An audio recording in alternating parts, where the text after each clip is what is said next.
नमस्कार। ब्रेक के बाद दर्शकों आप सभी का स्वागत है। आप देख रहे हैं इंडिया न्यूज, आपके साथ मैं सृष्टि मिश्रा। चलिए बुलेटिन की शुरुआत करते हैं।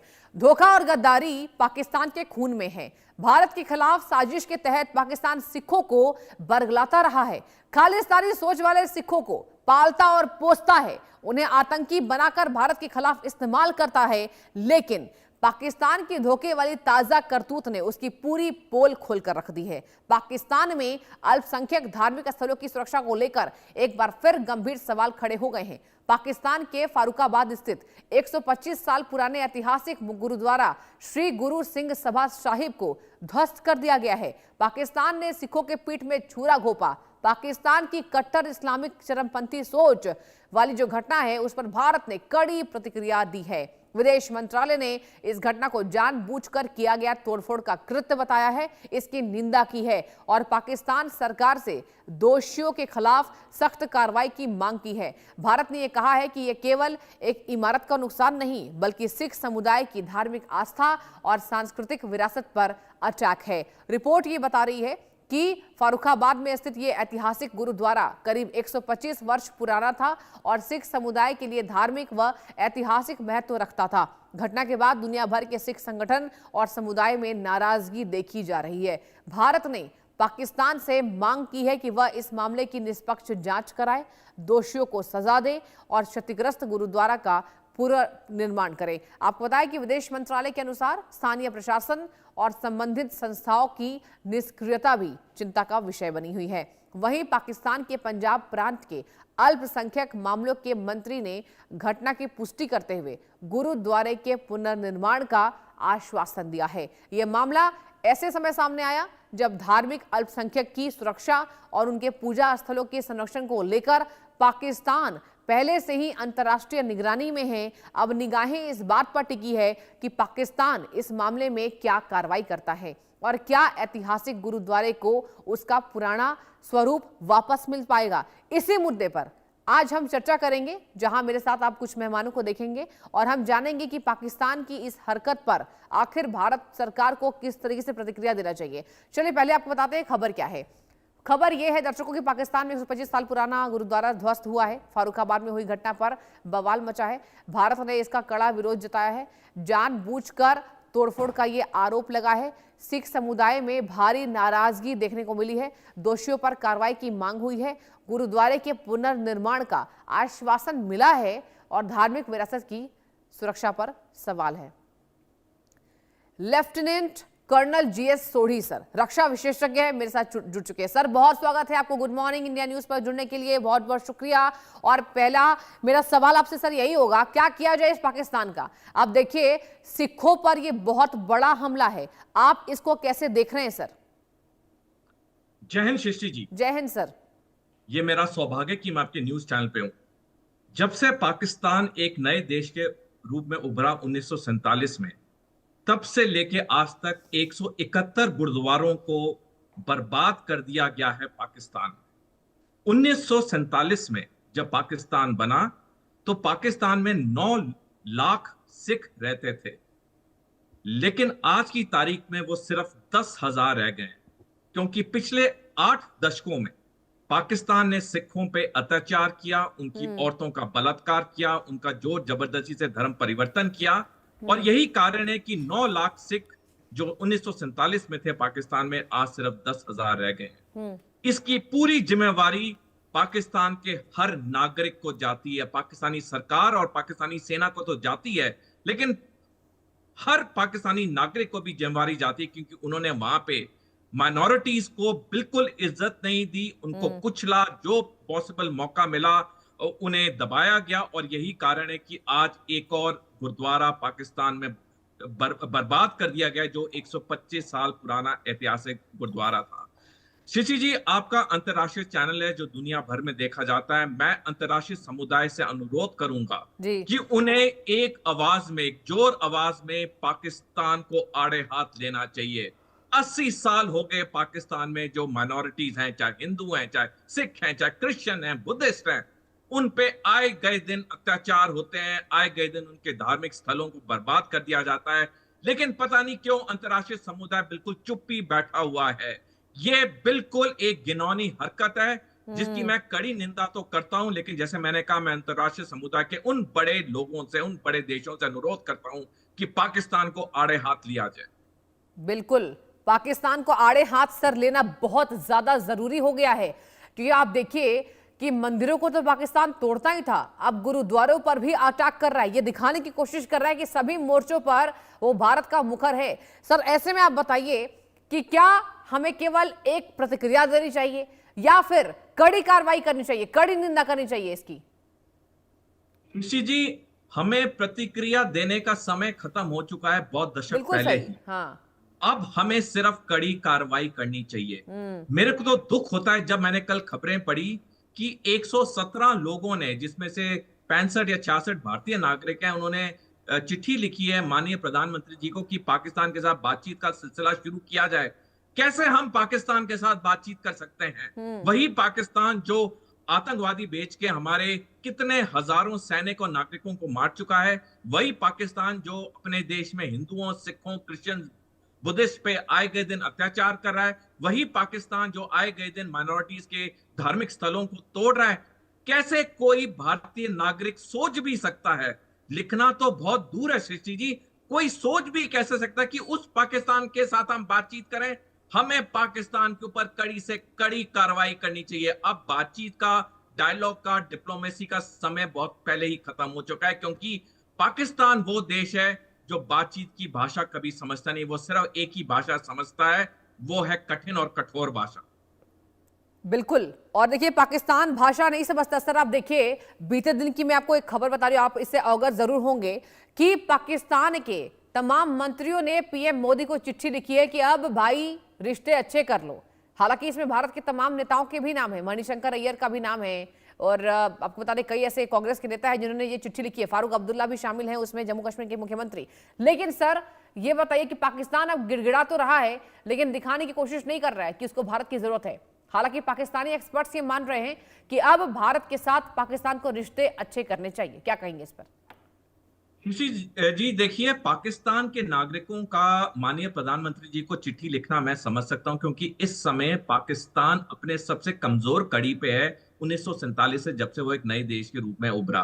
क्योंकि 4 में से 3 प्रांतों में तो अशांति अस्थिरता है पाकिस्तान के। ऊपर से भारत ने जो पाकिस्तान में कह दिया है पिछले साल पहलगाम आतंकवादी हमले के बाद कि पानी और खून नहीं बहेगा, आने वाले कुछ सालों में पाकिस्तान को पानी की बहुत किल्लत होगी।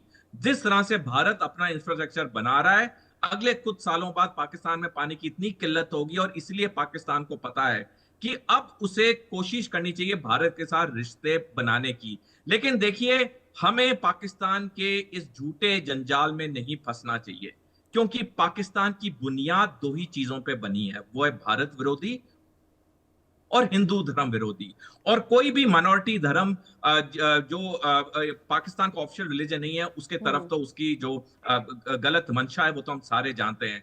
तो पाकिस्तान का लिखना तो मैं समझ सकता हूं, लेकिन हमें उनके झांसे में नहीं आना चाहिए। लेकिन जैसे मैंने पहले कहा शिची जी, मेरे को ये नहीं समझ आ रहा कि भारतीय नागरिक कैसे लिख सकते हैं। हमारे पे इतना कहर मचा चुका है पाकिस्तान, वहां पे माइनॉरिटीज पे अत्याचार हो रहा है, हम में से कोई कैसे चिट्ठी लिख सकता है?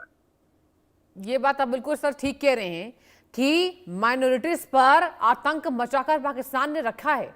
और सबसे बड़ी बात तो ये है कि गुरुद्वारे पर जैसा अटैक है, ये क्या दिखाने की कोशिश कर रहा है पाकिस्तान? एक तरफ वो गिड़गिड़ा रहा है, पीएम मोदी को चिट्ठी लिख रहा है, शहबाज शरीफ को चिट्ठी लिख रहा है, और ऑन द अदर हैंड इस तरीके से धार्मिक स्थलों को निशाना बनाना, ये सीधे कटाक्ष है, ये सीधे अटैक है, और दिखाने की कोशिश है कि हम नहीं सुधरेंगे। जैसे पाकिस्तान की हड्डी है, पाकिस्तान की सोच जैसी है। अब ऐसे में आपको क्या लगता है कि प्रधानमंत्री नरेंद्र मोदी को कड़ी कार्रवाई करानी चाहिए? जी बिल्कुल, हमें कड़ी कार्रवाई करनी चाहिए। ऑलरेडी कहा गया है कि हमारा ऑपरेशन सिंदूर अभी थमा नहीं है, ऑन गोइंग है, सिर्फ पॉज पे है। जब जब ऐसी कार्रवाई होती है, हमें उन पे 2-3 मिसाइलें दाग देनी चाहिए। हमें इजराइल से एक सबक और सीख लेनी चाहिए। अगर इजराइल पे फिलिस्तीन या गाजा पट्टी या वेस्ट बैंक से कोई भी हमला होता है, इजराइल दुनिया की चिंता नहीं करता। वो पहले असला बारूद चलाता, उसके बाद दुनिया के बयानों की वो प्रतिक्रिया वापस देता है। देखिए, हमें ये खौफ बिठाना होगा पाकिस्तान में, जैसे हमने ऑपरेशन सिंदूर के पहले फेज के बाद पाकिस्तान में खौफ बिठाया कि पाकिस्तान गिड़गिड़ा के उनका डीजीएमओ, हमारे डीजीएमओ से युद्ध विराम के लिए फोन किया। ऐसे ही हमें पाकिस्तान में डर बिठाना होगा। मेरे को अफसोस है कहते हुए, पाकिस्तान में आज भारत के लिए डर नहीं है। पाकिस्तान जानता है कि एक दो कार्रवाई होगी, उसके बाद कुछ सालों तक भारत चुप रहेगा, बयान देता रहेगा, इसलिए पाकिस्तान ऐसी घिनौनी हरकतें करता रहता है। आए गए दिन हिंदुओं को कुचला जाता है, सिखों को मारा जाता है, माइनॉरिटीज के धार्मिक स्थलों को बर्बाद किया जाता है।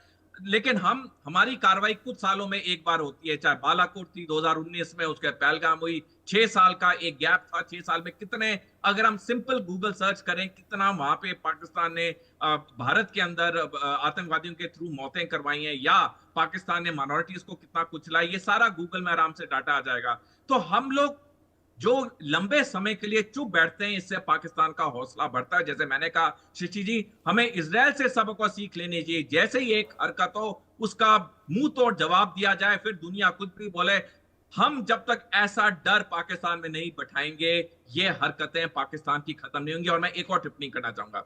देखिए, पाकिस्तान में नया संविधान लागू हुआ 14 अगस्त 1973 को, जिसका अनुच्छेद 2A कहता है कि ये पाकिस्तानी देश का ये जिम्मेवारी है कि इस्लाम को बढ़ावा दिया जाए और जितनी मुमकिन कोशिश हो इस्लाम को एडवोकेट किया जाए। और उसके बाद से इतने वहां पे माइनॉरिटीज पे हमले शुरू हो गए, क्योंकि इनके संविधान में लिखा गया है अनुच्छेद 2A में। और उसके बाद हमने देखा कि आज तक वो चीजें थम नहीं रही है माइनॉरिटीज पे। तो अब वक्त आ चुका है हमें ऑपरेशन सिंदूर के पॉज को अपलिफ्ट करने का, और जब जब कोई ऐसी कार्रवाई हो पाकिस्तान पे कुछ मिसाइलें दागने का, दुनिया कुछ भी कहती रहे, हमने अपने देश की हिफाजत करनी है, हमने माइनॉरिटीज की हिफाजत करनी है, क्योंकि वो माइनॉरिटीज हमारे अपने हैं। बिल्कुल। और सर देखिए, जिस तरीके से केवल चिट्ठी लिखने से नहीं होगा कि आखिर कड़ी कार्रवाई करनी चाहिए, मुझे ऐसा लगता है कि जैसे हालात अभी पाकिस्तान के बने हैं, अब देखिए सीमा पर घुसपैठ की चर्चा है, उसके बाद खुद वो अफगानिस्तान से अभी भिड़ रहा है, लड़ रहा है, उसके बावजूद भी भारत सरकार को जैसी चुनौती देने की कोशिश कर रहा है, तो ये कोशिश को हमें ऐसा लगता है कि कुचलना बहुत जरूरी है। आप कैसे सांप को कुचलते हैं, क्योंकि आपको आगे वो डस सकता है, घात दे सकता है। मुझे ऐसा लगता है सर कि अब बड़ी कार्रवाई करने की जरूरत इसलिए भी है क्योंकि ऑपरेशन सिंदूर 2 की बात तो हो रही है। तो अब जो हालात है पाकिस्तान के, वो बार बार छोटे छोटे संदेशों से ये जताने की कोशिश कर रहा है कि आने वाले समय में हम बड़ा अटैक करेंगे। आप देखिए ख्वाजा आसिफ क्या कह रहे हैं, उन्होंने भी कड़े बयान दिए हैं। और सिंधु जल पर इतना ज्यादा पाकिस्तान बौखलाया हुआ है इस संधि के टूटने की वजह से कि जब हमने कह दिया खून पानी एक साथ भाई नहीं चलेगा तो नहीं चलेगा, इसके बावजूद भी पाकिस्तान ने हिमाकत की है। अब गिड़गिड़ा रहा है पाकिस्तान। जी बिल्कुल। देखिए, अगर हमारा, जहां हम रहते हैं, अगर हमारा कोई पड़ोसी हमारे साथ बदतमीजी करता है, क्या हम उसको पानी का ग्लास देंगे? बिल्कुल नहीं देंगे, क्योंकि आए गए दिन अगर वो हम पे कड़ी टिप्पणियां करता है, हमारे पे हाथ उठाता है, हम उसकी कोई मदद नहीं करेंगे। तो भारत का ये कदम बिल्कुल सही है। और जैसे मैंने पहले कहा शशि जी, देखिए पाकिस्तान के 4 में से 3 सूबों में तो अशांति या अस्थिरता है।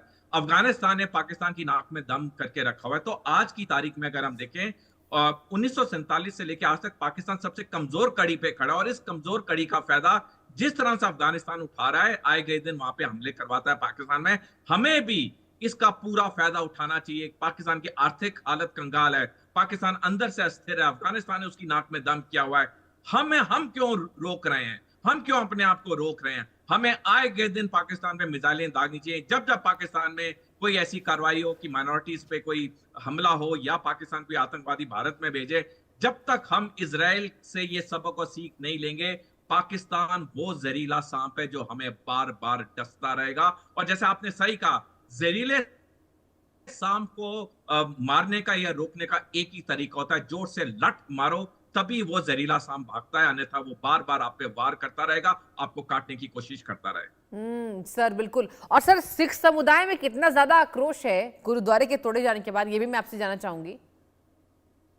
जी, सिख समुदाय में बहुत आक्रोश है, और कोई भी समुदाय में आक्रोश होगा अगर उनके धार्मिक स्थलों को बर्बाद कर दिया जाएगा, उनके लोगों को कुचला जाएगा, मारा जाएगा, धर्म परिवर्तन करा जाएगा। हमने देखा जब 18 महीने जब मोहम्मद यूनुस बांग्लादेश के सत्ता में थे, किस तरह से हिंदुओं पे वहां अत्याचार हुआ, किस तरह से हिंदू मंदिरों को आए गए दिन तोड़ा गया। तो ये हर समुदाय में जहां होता है, उस समुदाय को बहुत पीड़ा होती है, बहुत दुख लगता है, और हर समुदाय मांग करता है कि उसके समुदाय को बचाया जाए, क्योंकि हर समुदाय को इक्वल हक है इस दुनिया में हर देश में जीने का, लेकिन ये पाकिस्तान नहीं समझता है। पाकिस्तान की एक ही मंशा है कि सारे माइनॉरिटीज को खत्म किया जाए, इसलिए आए के दिन वहां पे ऐसे करतूतें होती हैं। और मैं डेफिनेटली दोबारा कहना चाहूंगा, सिख समुदाय को इस हरकत से या पहले भी हरकतों से बहुत दुख है जो पाकिस्तान में हो रहा है। बिल्कुल। और सर आप देखिए, रेंजर्स की मौत के बाद से तो पाकिस्तान सबसे ज्यादा बौखलाया हुआ है। सिंध प्रांत में रेंजर्स मुख्यालय पर जो अटैक हुआ और जिसकी जिम्मेदारी जेओयू ने ली, जमात उल अहरार ने ले ली, उसके बाद अफगान को मार रहा है। अफगान में मासूम लोगों को निशाना बना रहा है, छोटे छोटे बच्चों की मौत हुई है सर। तो ये तो बेशर्म नहीं है पाकिस्तान के लिए। मुझे ऐसा लगता है कि बेशर्मी का जो शब्द है जो हम इस्तेमाल कर रहे हैं टीवी डिबेट में, वो भी कम पड़ जाता है। बिल्कुल शिशी जी, देखिए आपका अंतर्राष्ट्रीय चैनल, तो हमें भी बड़ा सोच समझ के बोलना हाँ, पड़ता है, लेकिन जबान पे तो कई ऐसे कठिन और ऐसे शब्द आते हैं जो हम बोल नहीं सकते नेशनल टीवी में। आपने सही कहा, पाकिस्तान के लिए ये जो शब्द हम इस्तेमाल कर रहे हैं एज सिविलाइज्ड डिस्कशन, ये पाकिस्तान के लिए कोई मायने नहीं रखता है। पाकिस्तान के लिए कड़े से कड़े शब्द इस्तेमाल करने चाहिए, क्योंकि ये वो देश है जिसके पास अपना स्वाभिमान है ही नहीं, जिसके पास सेल्फ रिस्पेक्ट है ही नहीं। देखिए, गरीब इंसान भी होता है, उसमें भी अपना स्वाभिमान होता है, सेल्फ रिस्पेक्ट होती है। लेकिन पाकिस्तान ऐसा एक फटीचर देश है, मैं फटीचर जानबूझ के कह रहा हूं क्योंकि वहां पे माइनॉरिटीज पे हमले होते हैं, वो आतंकवाद का समर्थन करता है, इसलिए मैं ऐसे फटीचर देश कहता हूं। वो ऐसा फटीचर देश है जिसे अपने लिए सेल्फ रिस्पेक्ट नहीं है। शिशी जी देखिए, हर इंसान हो या हर देश हो, वो अपना नाम बनाना चाहता है। बेशक पैसा कम हो ज्यादा हो, वो किस्मत की बात है, लेकिन नाम के साथ कोई खिलवाड़ नहीं करना चाहता, अपने नाम के साथ। लेकिन पाकिस्तान की इतनी बुद्धि भ्रष्ट हो गई है कि उसे अपने नाम की चिंता ही नहीं, उसे बस एक ही चिंता है कि मैं माइनॉरिटीज को कुचलूं, मैं माइनॉरिटीज का धर्म परिवर्तन करूं। और ये चीज उनके संविधान में भी लिखी गई है। आज हम देख रहे हैं उसका कितना खराब नतीजा वहां पे हो रहा है।